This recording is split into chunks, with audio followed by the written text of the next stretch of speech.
Hoje iremos falar sobre doenças causadas por vírus.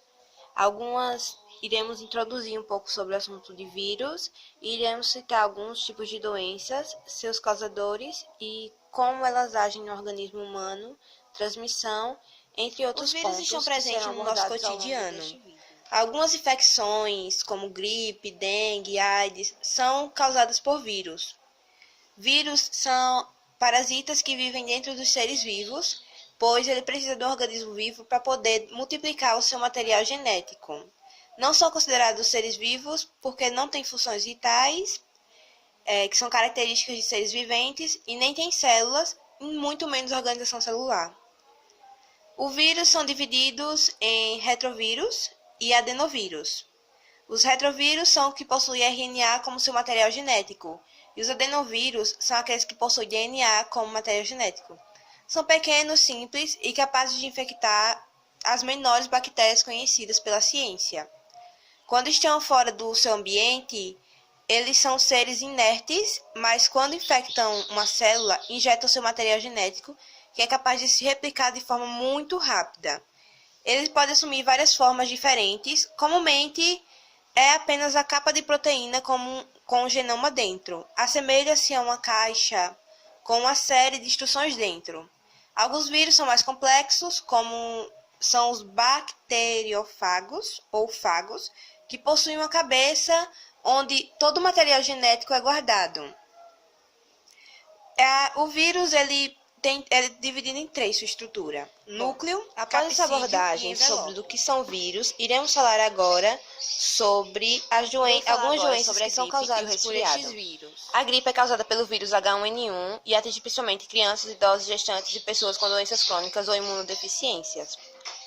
Propaga-se muito fácil, mas é uma doença que pode ser evitada com vacina e geralmente pode ser tratada em casa, diagnosticável pela própria pessoa e raramente requer que sejam feitos exames para seu diagnóstico. Resolve em questão de dias ou semanas. É recomendável que, assim que perceber os sintomas, o tratamento se inicie em 48 horas, com orientação médica, além da vacinação. E é importante lavar as mãos e evitar locais com excesso de pessoas. A gripe ataca os pulmões, o nariz e a garganta. Crianças pequenas geralmente são o público mais atingido. Os sintomas incluem febre, calafrios, dores musculares, tosse, congestão, coriza, dores de cabeça e fadiga. A gripe é tratada principalmente com repouso e ingestão de líquidos para permitir que o corpo combata a infecção por conta própria. Analgésicos vendidos sem prescrição médica também servem como forma para ajudar a combater os sintomas. Existe a vacina anual que pode impedir a propagação da gripe. Bom, o resfriado, muita gente confunde com gripe e acha que são causados pelo mesmo vírus, mas não.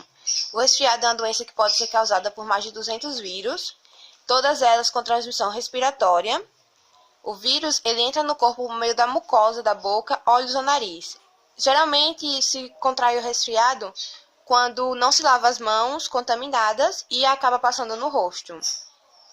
O contato manual com pessoas e objetos já é um motivo de alerta, porque pode causar um resfriado na pessoa que acabou de se contaminar.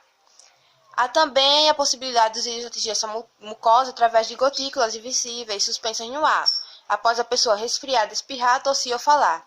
Estima-se que para essa forma de contágio haja necessidade de se estar ao menos de 1 metro da pessoa infectada.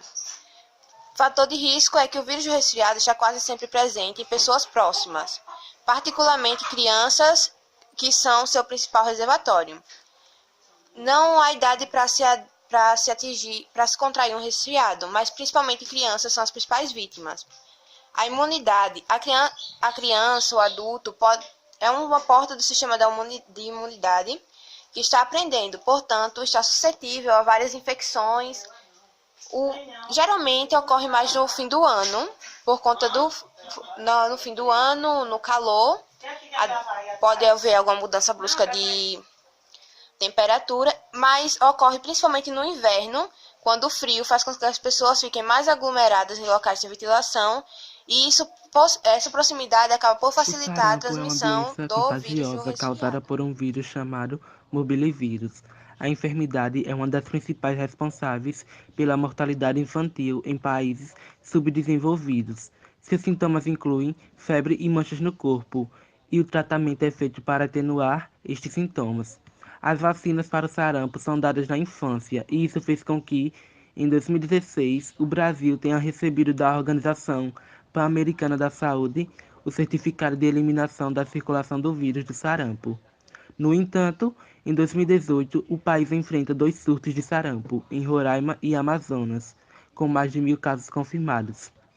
Não há tipos de sarampo, somente fases de apresentações e complicações relacionadas à doença. Não há causa específica para o sarampo. O vírus ainda circula por não ter uma população completamente imune. Os surtos de sarampo ocorrem devido ao fluxo de pessoas suscetíveis ao sarampo, ou seja, que não foram vacinadas, e também a diminuição da cobertura vacinal nos últimos anos. A transmissão é diretamente de pessoa a pessoa, por meio das secreções do nariz e da boca expelidas pelo doente ao tossir, respirar ou falar. A rubéola, também conhecida como sarampo alemão, é uma infecção contagiosa causada por vírus e caracterizada por erupções vermelhas na pele. A rubéola é transmitida de pessoa para pessoa por meio de excrementos liberados na boca e no nariz, sendo altamente contagiosa. Uma pessoa com rubéola pode transmitir a doença a outras pessoas desde uma semana antes do início da erupção até 1 a 2 semanas depois de seu desaparecimento. Ou seja, uma pessoa pode transmitir doenças antes mesmo de saber que tem. A doença também pode ser congênita, podendo ser transmitida de mãe para filho ainda durante a gravidez. Bem, alguns fatores de risco é ter contato próximo com a pessoa infectada com rubéola, não tomar vacina viral, que age também contra o sarampo e o cachumba, pode tomar a pessoa vulnerável ao vírus causador da rubéola. Recém-nascidos costumam ser a faixa etária de maior risco, uma vez que ainda não foram vacinados contra a doença. Pode acontecer de a vacina perder eficácia e deixar de proteger a pessoa completamente. Por isso, é recomendável que se tome o reforço da vacina em alguns anos depois da primeira dose. Os principais sintomas da rubéola costumam ser leves e difíceis de serem notados, especialmente em crianças, quando surgem. O principal deles é o surgimento de erupções vermelhas pela pele, que aparecem primeiramente no rosto e depois vão se espalhando pelo tronco, braços e pernas. Com isso também vem inflamação nos olhos, surgimento de nódulos na região da nuca e atrás das orelhas, desconforto geral e sensação de mal-estar constante, dor muscular nas articulações.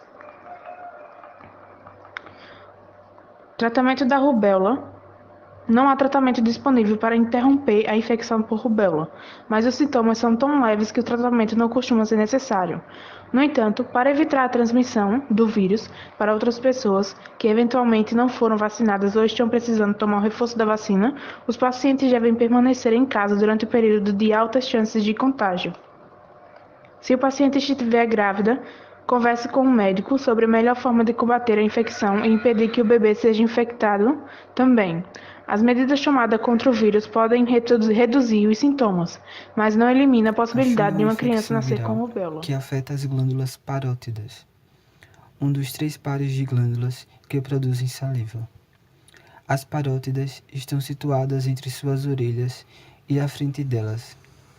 Contudo, a cachumba também pode afetar as glândulas submandibulares e sublinguais, todas próximas dos ouvidos.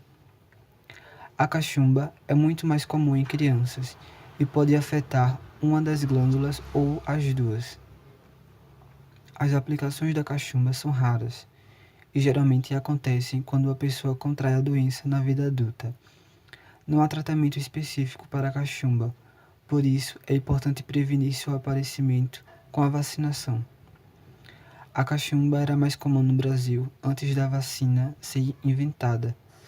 Após as vacinas serem incorporadas ao calendário dos postos de saúde, o número de casos reduziu drasticamente. O causador da cachumba pertence à família dos paramyxovírus e é transmitido por via respiratória, mais precisamente pela inalação de gotículas do espirro ou da tosse de pessoas contaminadas. Entre o contato com esse agente infeccioso e o surgimento do inchaço nas glândulas salivares, geralmente decorre um período de 14 a 21 dias. A transmissão pode ocorrer antes da manifestação dos sintomas pela pessoa contaminada, até aproximadamente uma semana depois que o quadro se instalou.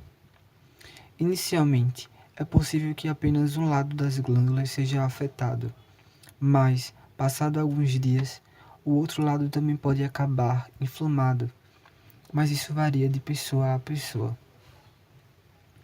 A cachumba é causada por um vírus que se espalha de pessoa para pessoa por meio da saliva infectada. Se você não tomou a vacina, pode contrair cachumba ao conversar muito próximo da pessoa infectada, beijá-la ou até mesmo compartilhar utensílios como talheres, copos e pratos.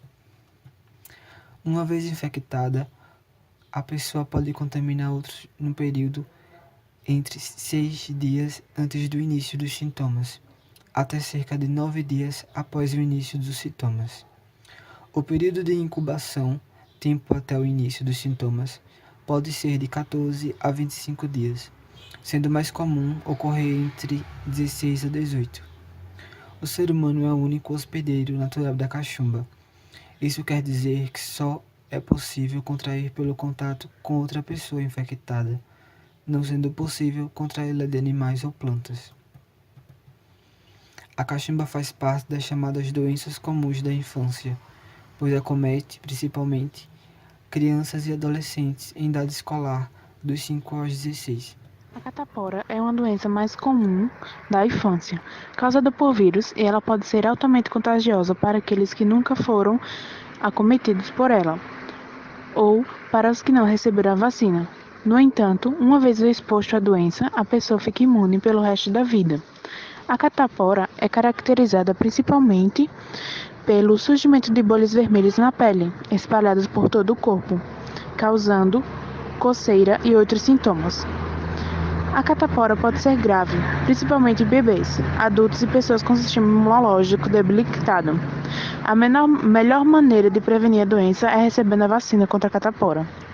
Ela é causada pelo vírus varicela zoster, um integrante da família do herpes vírus, que também é responsável por herpes zoster, doença conhecida como cobreiro, em adultos.